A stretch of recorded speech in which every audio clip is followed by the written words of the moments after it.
दोस्तों, मेरी ओर से आप सबका मेरे चैनल पे बहुत-बहुत स्वागत है और मेरी ओर से आपको बहुत-बहुत शुभकामनाएँ और दीपावली की भी आपको बहुत-बहुत शुभकामनाएँ और माता रानी की कृपा आप पे बनी रहे और आप हमेशा खुश रहें, प्रसन्न रहें और खूब सेलिब्रेट करो दिवाली को और बच्चों के साथ, बड़ों के साथ और खूब सेलिब्रेट करो और केयरफुल होके दिवाली सेलिब्रेट करिए और पूजा भी करिए और मंत्र उच्चारण भी करिए। इसमें लाभ भी आपको लेना चाहिए।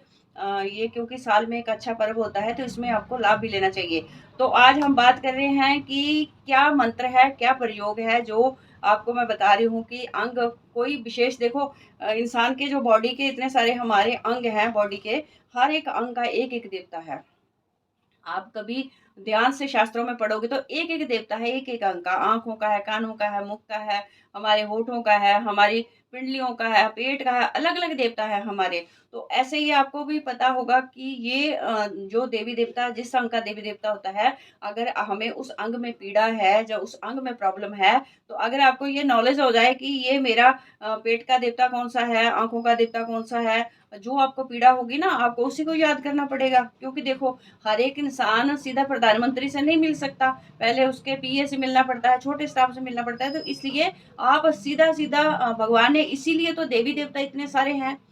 हर एक देवी-देवता की हम आराधना क्यों करते हैं? हम किसी को हम सबको छोड़ दें क्योंकि एक ही भगवान की करें, बाकी सबको छोड़ दें। देखो अगर हमें मोक्ष चाहिए, अगर हमें कुछ भी नहीं चाहिए, तो फिर हमें भगवान की आराधना करनी चाहिए। क्योंकि देखिए भगवान से हमें कुछ नहीं माँगना चाहिए।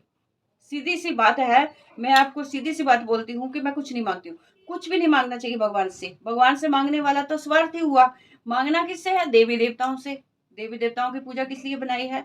इसीलिए देवी-देवताओं की पूजा बनी है कि आप उनसे माँगो। तो आपको पूरा-पूरा हक है देवी-देवताओं से माँगने का। भगवान से नहीं माँगना कभी कुछ भी, क्योंकि वो अंतर्यामी है, वो जानते हैं सब कुछ। वो बिना माँगे ही एक पिता देता है बच्चों को। उस उनसे माँगने की कोई ज़रूरत नहीं है। वो तो बड़ी ऊपर की भक्ति है हमारी। जब हम भगवान से सीधा-सीधा कनेक्शन जोड़ते हैं, तो हमारे अंदर कोई लालच नहीं होना चाहिए। हमारे अंदर कोई ऐसी चीज़ नहीं होनी चाहिए, कोई ऐसी कोई जिज्ञासा होनी चाहिए कि हमको माँगे, या हमें माँगने को लोड़ पड़े। ऊपर की भक्ति होनी चाहिए, उनसे जुड़ने के लिए। माँगना किससे है? देवी-देवताओं से। अगर कुछ लाभ लेना है, तो आपको देवी-देवताओं की आराधना करनी पड़ेगी। जैसे गणपति जी हो गए, माँ दुर्गा हो गई, कार्तिकेय जी हो गए, जैसे कुबेर जी हो गए, ठीक है ना? तो आपको देवी-देवताओं की आराधना करनी पड़ेगी ना कुछ माँगने के लिए। जिस देवता का जो कार्य है, वो उसी तरह का आपको फल देगा। उसी तरह की उसकी जिस देवी-देवता की आप आराधना करोगे, तो जो उसका अंतर्गत चीज़ें आती हैं, वो प्रदान करेंगे, क्यों नहीं करेंगे?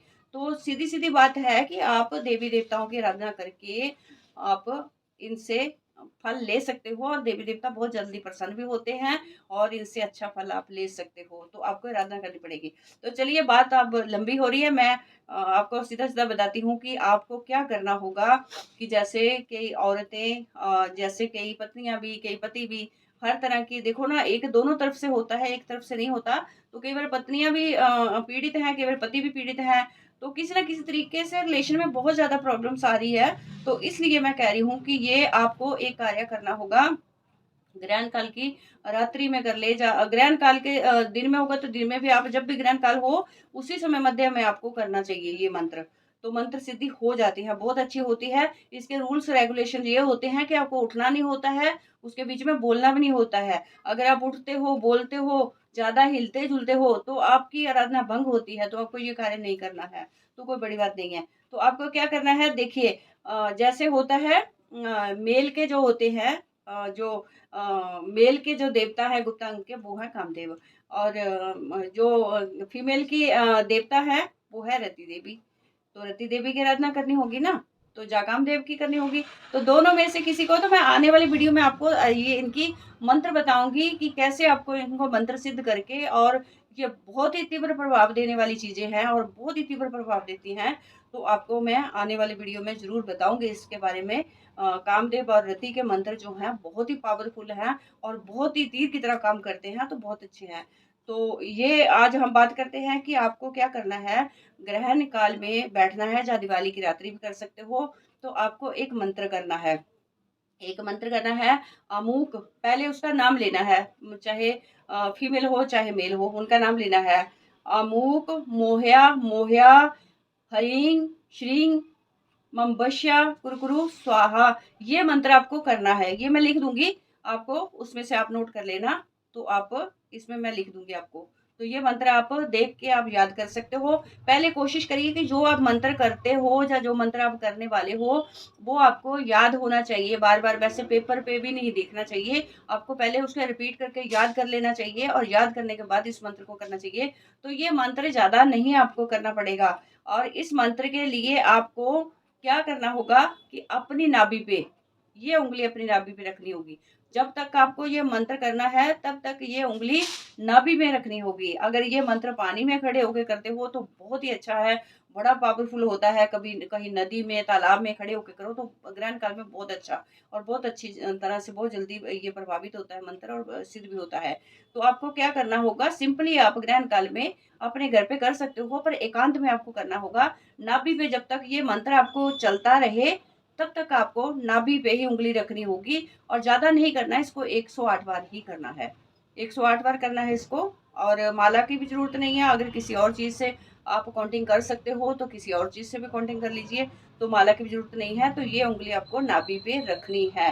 तो आगे आने वाली वीडियो में मैं आपको बताऊंगी कि और भी कितने कितने सारे हैं कि जो मैं आपको इस पे बता नहीं सकती हूँ। देखिए जैसे कि हमारे कुछ ऐसे संस्कार भी नहीं है कि ऐसे मैं मतलब सीधा सीधा आपको बता भी नहीं सकती हूँ। बहुत सारे प्रयोग होते हैं, बहुत सारे मंत्र होते हैं, पर आपको अपनी भलाई के लिए या अपने कोई कष्ट निवारण के लिए करना चाहिए, ना कि किसी को परेशान करने के लिए करना चाहिए, ना किसी का बुरा करने के लिए करना चाहिए। क्योंकि देखो भोलेनाथ भी हमसे रुष्ट होते हैं, जो उनके देवी देवता है वो रुष्ट होते हैं। तो इसलिए आपको ज्यादातर माँ चंडी के ही मंत्र होते हैं, काली के मंत्र होते हैं, वशीकरण मंत्र।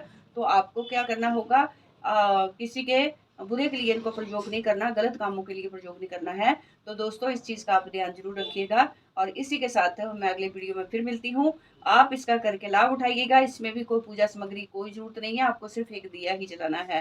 तो इसी के साथ हमसे जुड़े रहिएगा, हमें फॉलो करें, लाइक करें, शेयर करें और मिलते हैं अगले वीडियो में। इसी के साथ जय श्री कृष्ण।